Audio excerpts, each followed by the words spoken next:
Praise the lord. దేవుని పరిశుద్ధమైన నామమునకు మహిమ కలుగును గాక. ఈరోజు దేవుని వాగ్దానము. వినికిడి చేత నిన్ను గూర్చిన వార్త నేను వింటిని, అయితే ఇప్పుడు నేను కన్నులారా నిన్ను చూచుచున్నాను. యోబు గ్రంథము 42వ అధ్యాయం 5వ వచనము. ఈ ఉదయకాల సమయంలో దేవుడే మనందరితో మాట్లాడుతున్న మాట. ఇక్కడ యోబు అంటున్నాడు, వినికిడి చేత నిన్ను గూర్చిన వార్తను వింటిని, ఇప్పుడు నేను కన్నులారా చూస్తున్నాను. నీవు ఉద్దేశించినదేది నిష్ఫలం కానేరదు అని అంటున్నాడు. నమ్ముతున్నావా? సమస్త క్రియలు చేయగలడు ఆయన.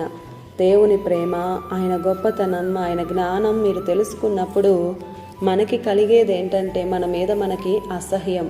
మనల్ని మనం బాగా ప్రేమించుకుంటాం, అలాగే గౌరవించుకుంటాం కూడా. దేవుని దగ్గరకు వచ్చేసరికి తెలుస్తుంది మనం ఎంతగా బలహీనులమో. యోబు యథార్థవంతుడు, న్యాయవంతుడు, భయభక్తులు గలవాడని యోబు గూర్చి సాక్ష్యం ఇచ్చింది దేవుడే. యోబు వంటి వాడు లేడు అని. మరేమైంది? యోబు నన్ను నేను అసహించుకుంటున్నానంటున్నాడు.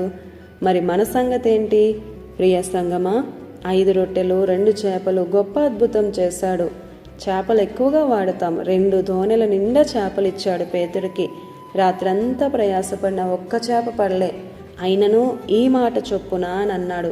మరెన్నడూ కూడా తర్వాత పేతురు చేపలు పట్టలేదు, వదిలేశాడు. ఆయన పాదాల మీద పడి, ప్రభువా నన్ను విడిచిపెట్టే, నేను పాపాత్ముడను అని అంటున్నాడు.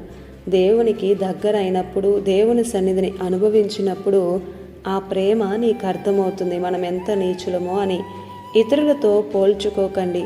వారికన్నా నేను అలా ఇలా కాదు. సిలువ దగ్గరికి వచ్చినప్పుడే ఆ ప్రేమ, ఆ ప్రత్యక్షత నీకు అర్థమవుతుంది.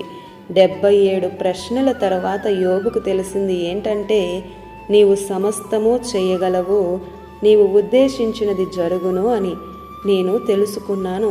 అందుకే నన్ను నేను అసహించుకుంటున్నా అంటున్నాడు. చెప్పగలవా నీవు?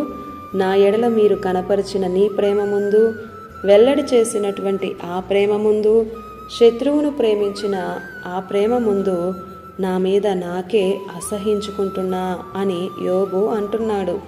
ఆయన ప్రేమ ముందు మనం తగ్గించుకుందాం, ఆయనకు లోబడదాం, పశ్చాత్తాపపడదాం, అనునిత్యము ఆయన సన్నిధిలో నిందారహితులుగా ఉందాం. దేవుని కృప మనకు తోడై ఉండును గాక. ఆమేన్. ఈ దిన వాగ్దానం మనందరి జీవితాల్లో నెరవేరాలని కోరుతూ దేవుని సువార్త పరిచర్యలో మీ సహోదరి Prasanna. God bless you. Amen.